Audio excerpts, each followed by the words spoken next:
광주시가 임실의 오염토양 정화시설 허가를 내준 가운데 환경부의 불합리한 규정이 불러온 부작용이 커지고 있습니다. 군산의 시골 마을 주민들이 기피 시설들이 줄줄이 들어서면서 반발하고 있습니다. 태양광 발전 시설의 에너지 저장 장치에서 원인 모를 불이 연이어 일어나고 있습니다. 전라북도의회와 전라북도가 공공기관장의 인사검증을 협약했지만 대상 확대는 과제로 떠올랐습니다. 여러분 안녕하십니까? JTB 8시 뉴스입니다. 임실의 오염토양 반입정화시설은 수찬 논란이 있었지만 불합리한 환경부 지침 덕분에 허가를 받는 게 가능했습니다. 이 때문에 이미 우려하던 부작용들이 잇따라 터져 나오면서 허가 행정력이 낭비되고 갈등이 심해지고 있습니다. 정원익 기자입니다.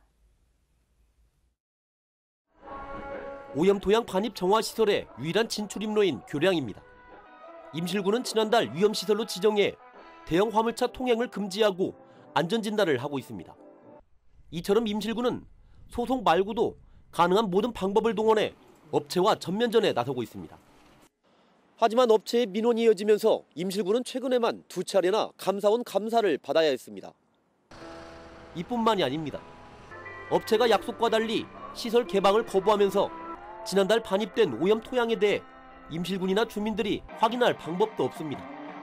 얼마 전에는 업체를 찾은 전체 임실 군의원 8명이 방문을 거절당하기도 했습니다. 어떤 문제적인 부분이 있으면 이게 서로 협의를 해서 좋은 방향으로 바꿔가려고 하는 거면 저희도 당연히 개방을 해야 되겠지만 자꾸 뭔가 꼬투리를 잡으러 이렇게 적대적이다고 생각되니까. 시설 허가를 내주고 관리감독 권한을 갖고 있는 광주시는 손을 놓고 있습니다. 불합리한 환경부 지침 덕분에 시설이 허가를 받으면서 예견된 부작용들이 줄줄이 터지고 있는 겁니다.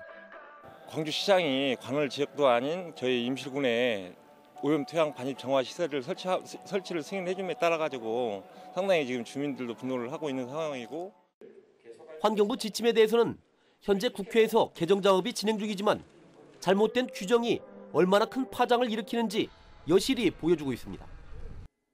JTB 뉴스 정원익입니다. 채석장, 아스콘 공장, 폐기물 처리장 이런 시설이 있는 곳에 군산시가 조성한 전원마을이 있습니다. 당연히 주민들이 불편을 호소하겠죠.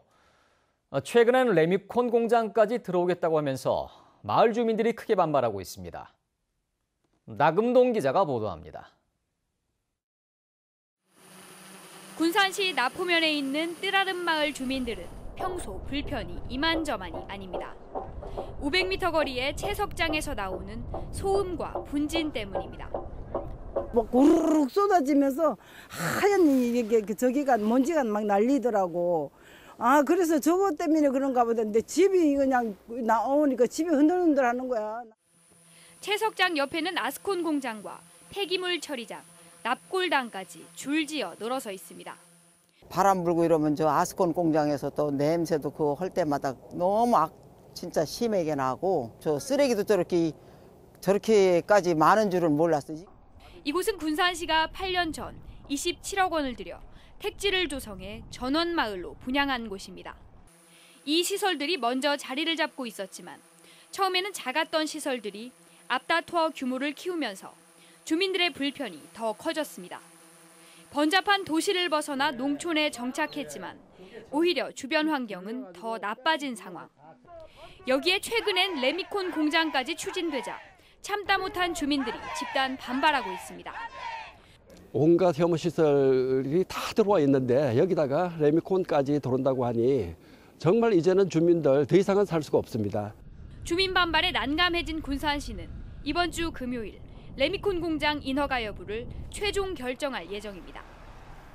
주변에 뭐가 있는지 이런 여건도 확인을 했어요. 그런 것도 이제 다 참작을 해서. 온갖 기피 시설들이 시골 마을에 집중되면서 주민들의 고통이 커져가고 있습니다. JTB 뉴스 나금동입니다. 태양광이나 풍력 발전 같은 신재생 발전 시설의 에너지 저장 장치 ESS에서 최근 원인모를 화재가 잇따르고 있습니다. 정부가 대대적인 안전진단을 실시했는데 지난달 안전진단을 받은 ESS에서 불이 났습니다. 보도에 주혜인 기자입니다. 시뻘건 화염이 컨테이너 박스를 덮쳤습니다. 어제 오후 4시 20분쯤 장수의 한 태양광 발전 시설의 에너지 저장 장치 ESS에서 불이 났습니다. 불은 이곳 에너지 저장 장치, 그러니까 ESS 안에 있는 건전지 250여 개를 모두 태운 뒤 6시간 만에 꺼졌습니다. 불이 난 에너지 저장 장치는 지난달 제조사가 실시한 정밀 안전 진단을 통과한 제품이었습니다. LG 화학에서 진행한 거고요. 이쪽 안전정보 했기 때문에 네. 지금 아마 11월에서 12월 그 사이에 진행이 됐을 거고요. 2017년 이후 ESS에서 발생한 화재는 전국적으로 20건, 전북에서는 3건입니다. 화재가 잇따르자 산업자원부는 지난해 11월부터 전국의 모든 ESS 1,300여 개에 대해 정밀 안전진단에 들어갔습니다. 또 공공기관과 지자체의 다중이용시설에 설치된 ESS 345개의 가동 중단을 요청한 상태입니다. 정밀 안전진단을 받고 그러니까 가동을 지속하십시오라고 얘기를 하고 나서 지속적으로 화재가 발생을 함에 따라서 이제 일단 다중이용시설에 대해서는 진단과 관계없이 일단 가동을 중단하라는 권고를 한 것이고요. 지난 14일 불이 난 경남 양산시 한 공장의 ESS도 제조사의 안전진단을 통과한 것으로 드러났습니다. JTB 뉴스 주예인입니다. 전라북도와 도의회가 일부 출연기관과 공기업 기관장에 대한 인사청문을 도입하기로 최종 합의했습니다. 낙하산 인사, 회전문 인사라는 비판을 받아온 도 산하기관장 임명 관행이 다소나마 개선될 것으로 보입니다. 이승환 기자의 보도입니다. 전라북도와 도의회가 산하 기관장 인사청문 도입에 손을 잡았습니다. 대상 기관은 15개 공기업과 출연기관 가운데 전북개발공사와 전북연구원, 신용보증재단, 문화관광재단, 군산의료원 등 5곳입니다. 청문 대상자는 직무수행 계획서 등 각종 자료를 제출하고 도의원들로 구성된 위원회로부터 능력과 도덕성을 검증받아야 합니다. 인사청문 대상 기관을 관할하는 소방상임위원회 위원과 의장이 추천하는 3인 이내의 위원으로 인사청문위원회를 구성하여 운영하게 되었습니다. 그동안 도지사 선거 캠프나 퇴직한 고위공직자 출신이 주로 임명돼 논란이 되어온 산하 기관장 인선에 최소한의 검증 장치가 마련된 겁니다. 바로 효력을 발생하게 되겠습니다만은 인사청문이 제대로 활용이 돼서 새로운 도정의 역사가 만들어지기를 간절하게 기원을 드립니다.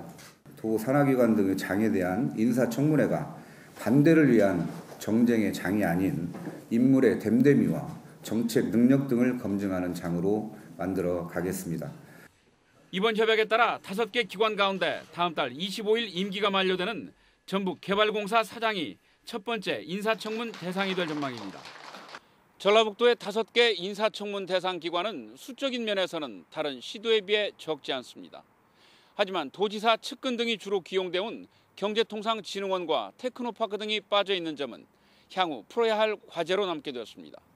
JTB 뉴스 이승환입니다. 학생과 학부모, 교사들은 전북교육 정책을 어떻게 평가하고 있을까요? 유독 일부 항목에서 점수가 인색했습니다. 학생들은 진학 지도가 소홀하다, 교사들은 교권 대책이 아주 미흡하다고 지적했습니다. 조창현 기자가 보도합니다. 전북교육청이 최근 교육정책 만족도 조사를 실시했습니다. 학생과 학부모, 교사 등 8천여 명이 온라인으로 응답했습니다. 종합 만족도는 10점 만점에 7.5점으로 예년과 비슷한 수준. 하지만 각 교육 주체별로 일부 항목에 대해 정책 개선을 강하게 요구했습니다. 먼저 학생은 교육청의 진로 진학 정책에 불만을 나타냈습니다. 수업 개선과 평등 교육에만 치중하다 보니 정작 진로 탐색이나 고교 또는 대학 진학 문제에는 소홀했다는 평가입니다. 중학교 자유학기 제도도 진로 탐색보다는 사실상 노는 것과 마찬가지고요. 학교의 대학 진학 지도는 상위권 애들에만 신경 쓰다 보니 제대로 이루어지지도 않고 상대적 박탈감을 느끼는 애들도 많은 것 같아요. 학부모들은 교육 정책 전반에 대해 낮은 만족도를 보였습니다. 목표에는 공감하지만 정책 수립과 추진에 있어 속도 조절이 필요하다는 의견으로 분석됩니다. 교사들은 추락한 교권을 회복할 수 있는 정책 마련이 매우 미흡하다고 평가했습니다. 응답 교사 절반은 교육청의 교권 보호 대책이 제대로 마련되지 않았다고 답했습니다. 김승환 교육감도 이 같은 지적을 의식한 듯 신년 기자회견에서 교권 보호 대책을 힘주어 강조했습니다. 전북교육청은 일체 교권 침해 행위를 막아낼 것입니다. 교사를 상대로 한 폭력에 대해서는 피해 교사의 동의가 없더라도 도교육청이 직접 형사 고발을 포함해 엄중 대응하겠습니다. 지역별 교육정책 만족도는 장수, 순창, 김제 등 농어촌 지역이 높았고 전주 등 도시 지역이 낮은 것으로 나타나 교육비 투자에 따른 체감 만족도에 따라 큰 차이를 보였습니다. JTB 뉴스 조창인입니다. 최근 잇따라 터져나온 체육계의 성폭력 고발을 두고 전북 지역 여성단체들이 철저한 수사와 처벌을 촉구하고 나섰습니다. 전북 여성단체연합은 오늘 성명을 내고 최근 빙상계와 유도계에서 불거진 성폭력 사건을 언급하며 이같이 요구했습니다. 또한 지난해 미투 전국에서 체육 분야는 유독 조용했다며 합숙소 등 폐쇄적인 공간과 왜곡된 성문화로 성범죄 피해가 방조, 은폐돼 왔다고 비판했습니다. 김우영 전주교육대학교 총장이 교통사고를 내고 이른바 운전자 바꿔치기를 했다는 의혹에 대해서 교육부가 감사에 착수하기로 했습니다. 교육부는 조만간 감사실과 국립대학 정책과 직원들을 파견해 김 총장을 상대로 사건의 진위를 파악할 방침입니다. 교육부는 또한 언론 보도를 통해 제기된 의혹이 사실로 밝혀질 경우 후속 조치하겠다고 밝혔습니다. 넷플릭스와 옥수수, 푹과 유튜브 등의 OTT, 즉 인터넷망을 활용한 방송을 규제할 수 있는 법안이 마련됐습니다. 하지만 IPTV와 케이블과는 달리 OTT는 지역 방송 없이 수도권의 방송을 그대로 내보낼 수 있어서 지역 방송의 존재 가치를 훼손할 거란 우려가 커지고 있습니다. 지역민방 공동취재단 김성민 기자입니다. 논란이 됐던 OTT, 즉 넷플릭스나 푹, 옥수수 같은 인터넷망을 이용한 방송이 방송법 테두리 안에 들어왔습니다. OTT는 그동안 방송법 적용 대상에서 제외돼 광고와 내용에서 규제를 받지 않았는데 방송법에 포함시키는 법안이 발의된 겁니다. 유료 방송 사업자에 포함시켜 시청자 권리를 보호하고 OTT에 대한 사회적 책임을 부과하자는 취지입니다. 하지만 OTT가 활성화되면 SBS나 KBS, MBC 등 지상파 중앙방송을 지역방송을 거치지 않고 그대로 시청할 수 있어 지역성을 훼손할 거란 우려가 나옵니다. 방송법 테두리 안에 들어와서 그것도 이제 같이 지역방송의 발전 방안, 상생 방안을 함께 논의하게 될 것이고요. 특히 그 OTT 문제가 되면 지역방송, 지역성 문제를 어떻게 확보할 건가, 그것도 굉장히 중요한 화두가 될 것입니다. 그동안 지역방송은 뉴스와 프로그램을 통해 지역민의 목소리와 문화를 대변해 왔는데 수도권 방송에 함몰될 위기를 맞은 겁니다. 특히 현재 법원대로라면 IPTV나 위성방송은 지역방송을 통해 지상파가 방송하는 데 반해 같은 지위에 놓인 OTT는 그럴 의무가 없다는 점이 문제입니다. 동일한 행위를 하는데 어떤 사람은 방송법에 적용을 받게 되는 거고 어떤 사람은 이제 방송법에 적용을 받지 않는 상태에서 방송법이 이른바 형해와 껍데기만 남는 그런 상태로 변질될 수 있는 우려가 있다. 이 법안은 올해 국회에서 뜨거운 쟁점이 될 것으로 보입니다. 지역의 다양성과 공익성을 지키는 일이 지역방송의 가치인 만큼 최소한의 OTT에 대한 규제가 필요하다는 목소리가 커지고 있습니다. 지역민방 공동취재단 김성민입니다. 집단으로 암이 발병한 익산 장전마을 인근 비료 공장이 담배잎과 성분이 비슷한 연초박으로 비료를 만들면서 10년 넘게 발암물질을 배출했다는 의혹이 제기됐습니다. 익산시의회 이명택 의원은 익산시가 제출한 2001년부터 2016년까지의 자료를 분석한 결과 비료 공장이 KTNG로부터 공급받은 연초박으로 퇴비를 만들겠다고 신고한 내용과 다르게 고온의 열을 가열해 유기질 비료를 만든 정황이 드러났다고 밝혔습니다. 임 의원은 연초박에 고온의 열을 가할 경우 발암물질이 배출될 수밖에 없다며 연초박 관련 조사가 필요하다고 주장했습니다. 택시 전액관리제를 요구하는 고공농성이 오늘로 500일을 맞은 가운데 시민단체들이 관련 법안의 2월 처리를 촉구했습니다. 택시 월급제 입법 촉구를 위한 시민사회단체는 산업금제를 폐지하고 전액관리제 시행에 구체적인 법적 근거를 마련할 수 있도록 민주당이 박홍근 의원이 발의한 여객자동차 운수사업법 개정안을 2월 임시국회에서 통과시켜야 한다고 주장했습니다. 상산고가 전북교육청의 자사고 재지정 평가 기준 점수와 지표가 불합리하다는 내용의 시정 요구서를 교육부와 도교육청에 제출했습니다. 상산고는 도교육청의 자사고 재지정 기준 점수 상향 조정은 다른 지역과의 형평성에 어긋나고 정성평가 요소가 많이 포함된 평가 지표 등도 건학 이념 그리고 학교 설립 취지 등과 맞지 않는 부분이 많다며 시정 요구서를 제출했습니다. 전라북도가 혁신도시의 금융타운을 만들 민간 사업자를 오는 4월까지 선정하기로 했습니다. 전라북도는 다음 달 말까지 민간 사업자의 신청을 받은 뒤 사업 계획 등을 평가해 오는 4월까지 사업자를 확정하기로 했습니다. 전라북도는 민간 사업자가 선정되면 금융타운 부지를 추가로 사들일 계획입니다. 전라북도에 등록된 친환경 자동차가 1년 새 30% 넘게 늘었습니다. 지난해 말 현재 전라북도에 등록된 친환경차는 13,050대로 1년 전보다 3,200대, 32%가 증가했습니다. 종류별로는 전기차가 336대에서 997대로 3배 가까이, 하이브리드 차는 12,057대로 27% 늘었습니다. 음주 교통사고를 낸 뒤 달아난 상근 예비역이 경찰에 붙잡혔습니다. 전주 완산경찰서는 상근 예비역 22살 A씨를 도주치상 혐의로 붙잡아 군헌병대에 인계했다고 밝혔습니다. A씨는 지난 10일 새벽 전주시 효자동의 한 사거리에서 술에 취한 채 승용차를 몰다 50대 후반의 B씨가 몰던 오토바이를 들이받은 뒤 달아나 B씨를 중태에 빠뜨리고 인근 차량 3대를 파손한 혐의를 받고 있습니다. 북서쪽에서 찬바람이 불어오면서 미세먼지는 대부분 해소됐습니다. 내일 낮부터 온화한 서풍이 불어오면서 추위는 금세 풀리겠습니다.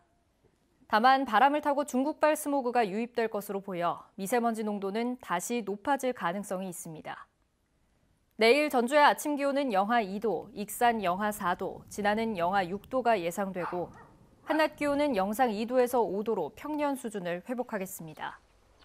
당분간 대체로 맑고 건조한 날씨가 이어지겠고 심한 추위 없이 예년보다 온화하겠습니다.